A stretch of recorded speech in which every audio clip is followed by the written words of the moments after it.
শিল্পের খোঁজে বেশ কয়েক বছর ধরে কলকাতার নিউ টাউনে হয় দুদিন ব্যাপী বিশ্ববঙ্গ বাণিজ্য শীর্ষ সম্মেলন। এবার এই সম্মেলনের অষ্টম দফা। সম্মেলনে প্রতিবারের মতোই যোগ দিয়েছেন দেশ বিদেশের শিল্পপতিরা। শিল্পের উন্নতি মানেই দেশের উন্নতি, সাধারণ মানুষের উন্নতি। কিন্তু আদতে এই শিল্প বাণিজ্য সম্মেলনে কতটা উন্নতি হয়েছে রাজ্যের বা রাজ্যবাসীর?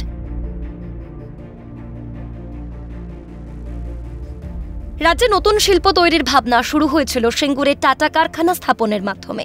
সেই আশা পূরণ হয়নি। কারখানার ওই অংশে আজও পড়ে সেই ধু ধু জমি।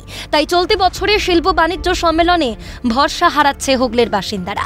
সিঙ্গুর থেকে যখন টাটা চলে গিয়েছিল তখনই রাজ্য থেকে শিল্প চলে গিয়েছিল বলে দাবি তাদের। বাংলার শিল্প তখনই চলে গেছিল যখন টাটা আমাদের সিঙ্গুর থেকে চলে যায়। মমতা বন্দ্যোপাধ্যায় যখন শিল্পকে তাড়ানোর পিছনে যে মাস্টার মাইন্ড ছিল, মমতা বন্দ্যোপাধ্যায় চাষিদের জমিও ফেরত দিতে পারেনি। উনি তিল ছিটিয়ে মানুষকে দেখিয়েছে যে এখানে শস্য চাষ হবে, কিন্তু চাষির জমি যেই জমিতে অলরেডি ইন্ডাস্ট্রি তৈরি হয়ে গেছে, সেই ইন্ডাস্ট্রি থেকে আবার ভেঙে চাষের জমি তৈরি করা সম্ভব নয়। তো এখানে শিল্প হয় না, শিল্প হবেও না। যে সরকারের জন্মই হয়েছে শিল্পকে তাড়িয়ে দিয়ে, তারা কি করে পশ্চিমবঙ্গে শিল্প করবে? এরা যতদিন থাকবে আমার মনে হয় না ভারতবর্ষে কোনো বড় শিল্পপতি আসবে, ভারতবর্ষের কোনো শিল্পপতি এখানে আসবে। পশ্চিমবঙ্গের শিল্প হয়নি, শিল্প হবে না। এই সম্মেলন রীতিমতো ধোঁকাবাজি। অভিযোগ পূর্ব মেদিনীপুরের বাসিন্দাদের। রাজ্যের শিল্প সম্ভাবনা নিয়ে আশা আছে, কিন্তু তা কতটা বাস্তবায়িত হবে তা নিয়ে সংশয় আমজনতা। এর আগে একাধিকবার শিল্প সামিট হয়েছে, তার যা রিফ্লেক্ট দেখেছি এটাও একটা ধোঁকাবাজি বলে আমার মনে হচ্ছে। মূল বিষয় হচ্ছে পরিকাঠামোর যথার্থ উন্নয়ন যদি না হয়, আর এ সমস্ত ক্ষেত্রে যদি দলবাজি না বন্ধ হয়, তাহলে কোনো বড় শিল্পপতি এখানে আসবে না। আমরা আশাবাদী হয়তো কিছু আসবে, কিন্তু শেষ অবধি সেই আশাটা কাগজে কলমে না বাস্তবায়িত, সেটা হয়তো সময়ে পড়বে।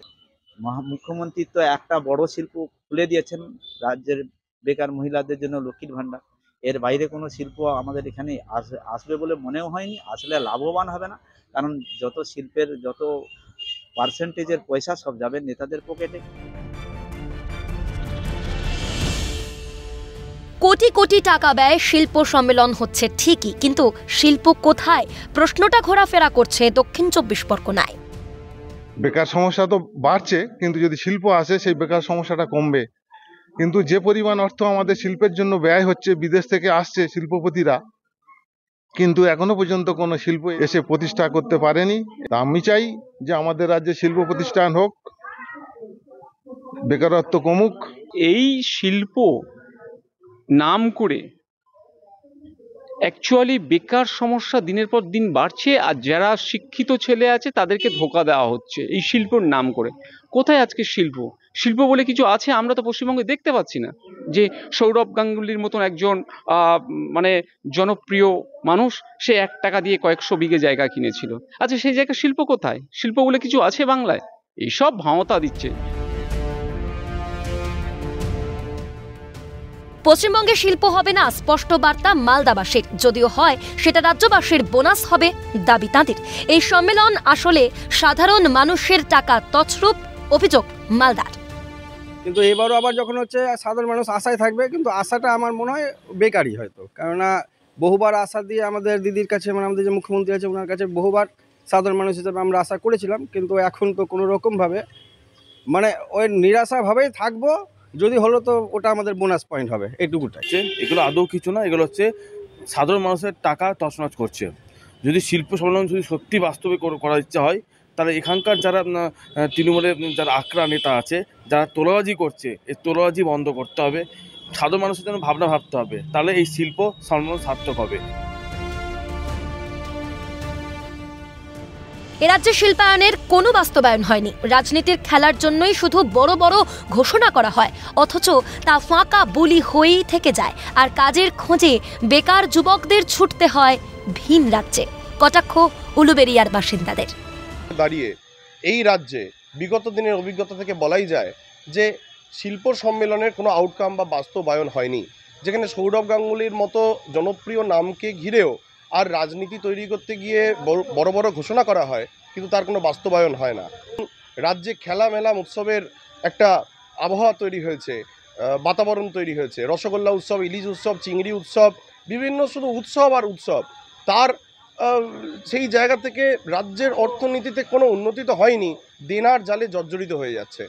আজকে রাজ্যবাসী হিসেবে আমরা মর্মাহত, কারণ আমরা আশা হতো যে এই ধরনের বাতাবরণ তৈরি হওয়ার কারণে কর্মসংস্থানের সৃষ্টি হচ্ছে না। আমার ভাই, আপনার ভাই বা আমার পাশের বাড়ির ছেলেটা সে বাইরের রাজ্যে যাচ্ছে, এটা আমাদের কাছে দুর্ভাগ্যের। রাজ্যে শিল্প আসুক, তাহলে বেকাররা কর্মসংস্থান পাবেন। যুব সমাজের জন্য অবশ্যই শিল্প আসার দরকার বলে দাবি দক্ষিণ 24 পরগনায়। এখানে তো প্রায় ফলতা ফিটের জন্য মৃতপ্রায় হয়ে আছে। আমি চাই খুব তাড়াতাড়ি ফলতাতে নতুন নতুন শিল্প আসুক, যাতে আমার পাড়ার ছেলে, আমার গ্রামের ছেলে, আমার বাড়ি ডায়মন্ড হারবার কাছাকাছি ফলতা, আমার পাড়ার ছেলে বা আমার বাড়ির ছেলেরা ফলতাতেই কাজটা পাক। তো আমাদের শিল্প থাকলে আমাদের সুবিধা হবে, যাতে আমাদের মতো যারা আছে, আমাদের বন্ধু বান্ধব, সবারই সুবিধা হবে। শিল্প অবশ্যই আসা দরকার সবার জন্য। আশা তো রাখা যায় সরকারের উপরে একটা ফলপ্রসূ হওয়া উচিত। এবারে ওনারা ভাববেন কি হয়। শিল্প আসার কোনো সম্ভাবনা নেই, আর কিছু শিল্প আসার কোনো শিল্প বেকার হয়ে যাচ্ছে, আর শিল্প কি আসবে?